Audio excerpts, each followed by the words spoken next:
stuck in that ideological echo chamber, You were. viewing everything through a particular lens, without recognizing the diversity of perspectives or motivations that existed Right. within the Congress Right. and within Indian society as a whole. Absolutely. It's a reminder that labels can be dangerous, They can. that reducing individuals or groups to simplistic categories Yeah. can distort our understanding of history and hinder our ability to build bridges and find common ground. Right. And this tendency to oversimplify Yeah.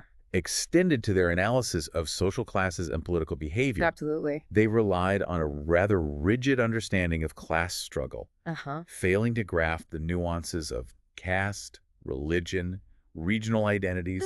And other factors that shaped Indian society. So many factors. India, with its incredibly diverse social fabric and long history of intricate power dynamics, wasn't exactly fertile ground for a one-size-fits-all ideological framework. It's like trying to solve a complex equation with only basic arithmetic. All right.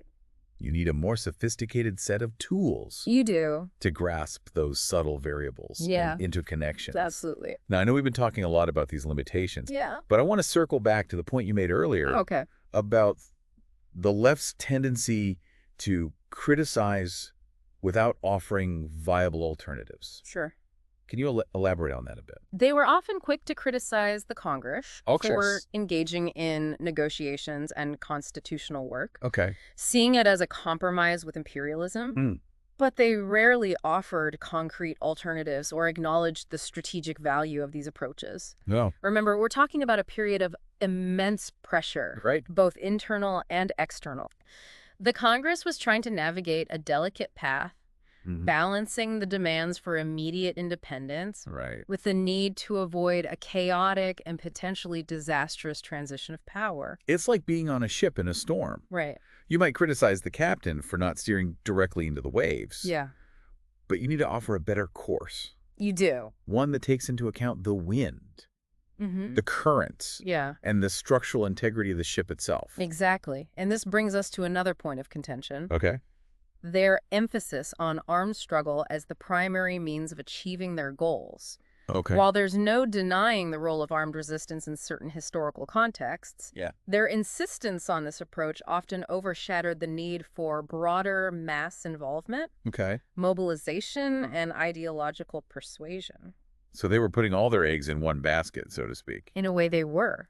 They were so focused on that dramatic revolutionary moment that they failed to cultivate the long-term strategies and alliances needed to build a truly sustainable movement. Yeah. It's a reminder that revolutions are not just about storming the Bastille. They're not. They're about winning hearts and minds, building institutions, and creating a vision that resonates with a broad cross-section of society. And that brings us to another fascinating and often misunderstood aspect of the left story, their relationship with Gandhi. Ah, yes, the Mahatma. Yeah. A figure who looms large over Indian history. He does. A man whose ideas and methods continue to be debated and analyzed even today. Absolutely. How did the left view Gandhi, and how did that relationship shape their trajectory?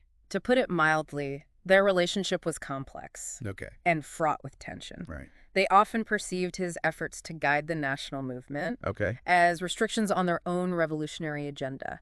They were critical of his emphasis on nonviolent resistance. Yeah. And his willingness to engage in dialogue and compromise with the British. They saw it as a form of appeasement. A betrayal of the true revolutionary spirit. So a clash of titans. It was. A battle of ideologies. Yeah. Gandhi, with his spiritual approach and emphasis on mass mobilization. Right. And the left, with their more memorialist worldview. Yeah. And belief in the transformative power of revolution. It's a fascinating dynamic. It is. And it speaks to the diversity of thought that existed within the Indian independence movement. It does. And for our UPSC aspirants, this is a key area to focus on. Understanding the points of convergence and divergence between Gandhian thought and leftist ideologies is crucial for tackling those analytical essay questions that often pop up in the exam. Good point. Now, beyond their critique of Gandhi, the left also underestimated the influence and strategic brilliance of leaders like Jawaharlal Nehru. The pragmatic idealist. Yeah. the architect of modern India. He wasn't exactly a card-carrying member of the left, Right. but he was deeply influenced by socialist ideas. He was. How did they view him? That's a good question. And why did they fail to build a stronger alliance with someone who, at least on the surface, seemed to share some of their core values? That's the million-dollar question. Yeah. They saw him as too moderate. Okay. Too willing to compromise with the existing power structures. They failed to grasp the complexities of his position. Yeah. The delicate balancing act he had to perform between his socialist leanings and the practical realities of governing a newly independent nation facing immense challenges. It's a classic case of letting perfect be the enemy of good. It is. They were so focused on their ideal vision of a socialist utopia that they missed the opportunity to work with a leader who, while not perfect, was genuinely committed to building a more equitable and just India. And that brings us to another recurring theme in the left's story. Okay. Their inability to overcome internal divisions and present a united front. Ah, the classic problem of leftist infighting. Right. It's a tale as old as time. It is.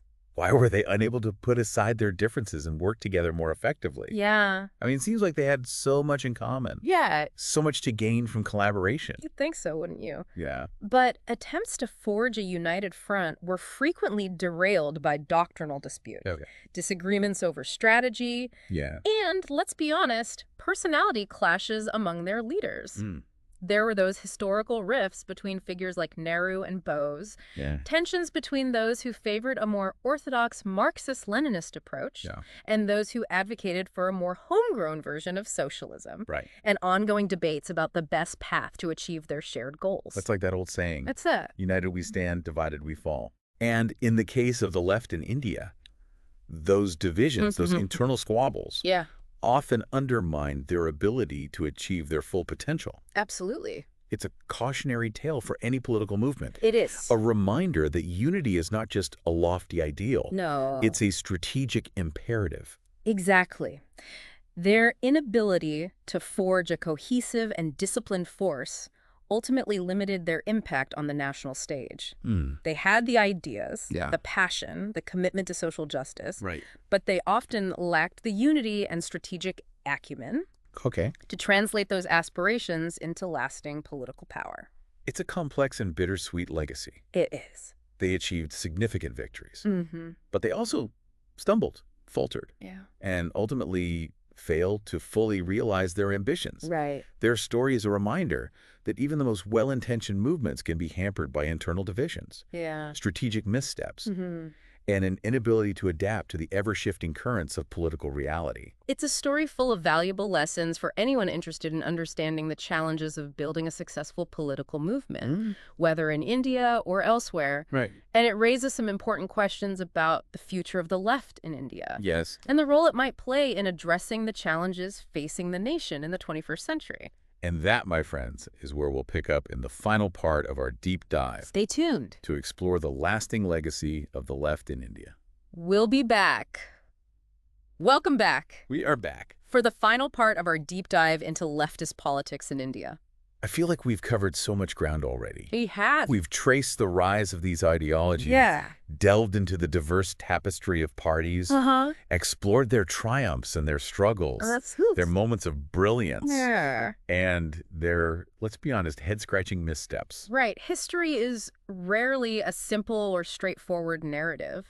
It's not. It's this messy, complex, and often contradictory tapestry of personalities, ideas, and events, all interwoven in ways that continue to shape the present. And for our UPSC aspirants out there, this deep dive has, hopefully, I hope so, giving you a richer, more nuanced understanding of the role the left played in shaping modern India. It's not just about memorizing names and dates.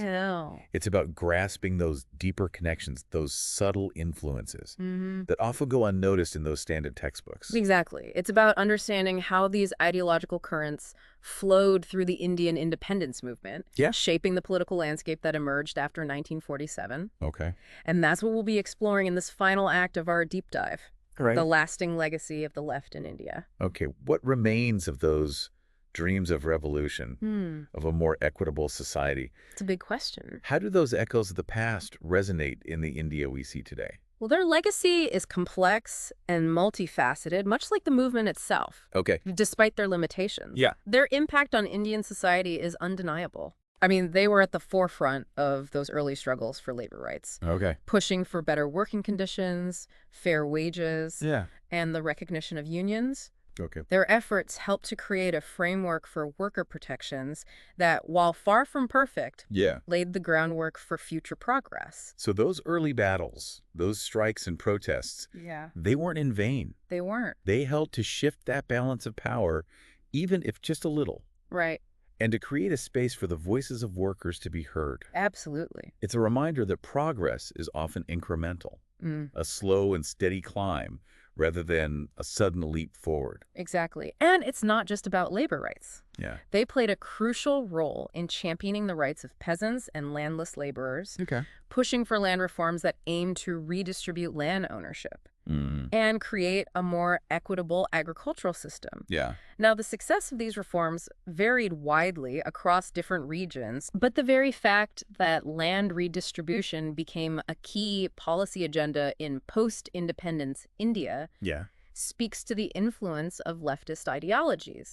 So those debates about land ownership, about who has access to resources, those issues that continue to spark passionate discussions in India today, they have their roots in those early struggles led by the left. Yes. It's a reminder that history isn't just something we study in textbooks. Right. It's a living force that shapes our present. Absolutely. And beyond their impact on specific policy areas, the left also played a significant role in shaping the broader intellectual and cultural landscape of India.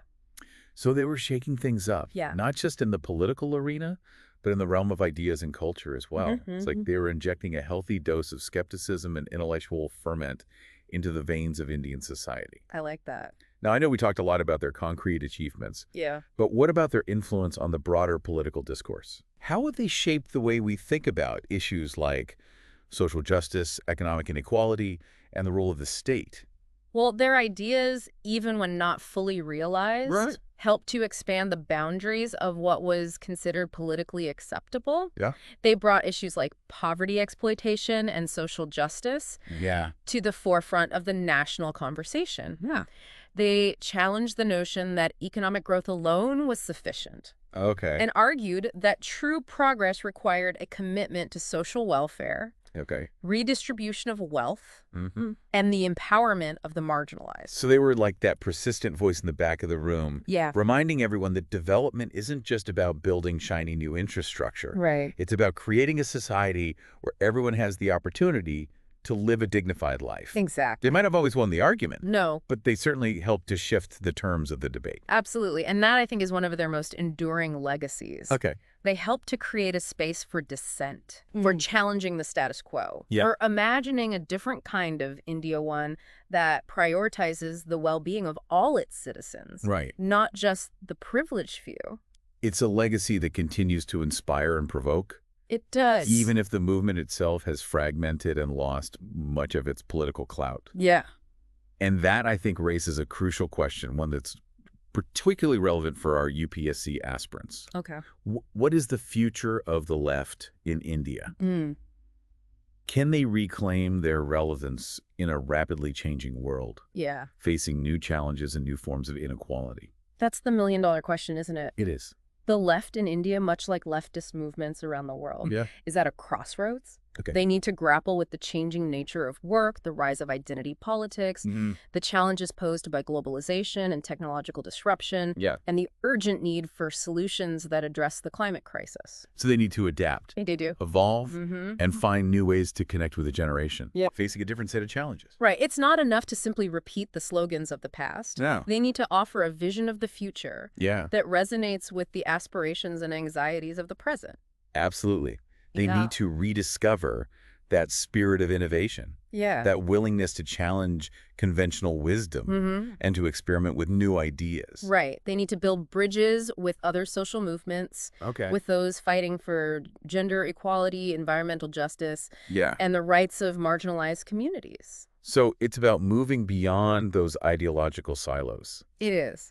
recognizing that the fight for a more just and equitable world requires collaboration, empathy, and a willingness to listen and learn from those who might not share their exact political beliefs. Absolutely. It's about understanding that the challenges we face are interconnected. Yes. And that finding solutions requires a broad-based movement that transcends narrow ideological boundaries. And on that note of hope and the possibility of transformative change, we'll wrap up this deep dive. It's been a journey. We've explored the past, we've grappled with the present, and we've pondered the future. We have. It's been an enriching journey, hasn't it? It really has. And I hope it's inspired you to delve deeper into this fascinating and often overlooked story of the left in India. Remember to like and subscribe to The Deep Dive for more insightful explorations of history and politics and everything in between. Until next time. Keep those minds curious and those hearts open to the possibilities of a better world.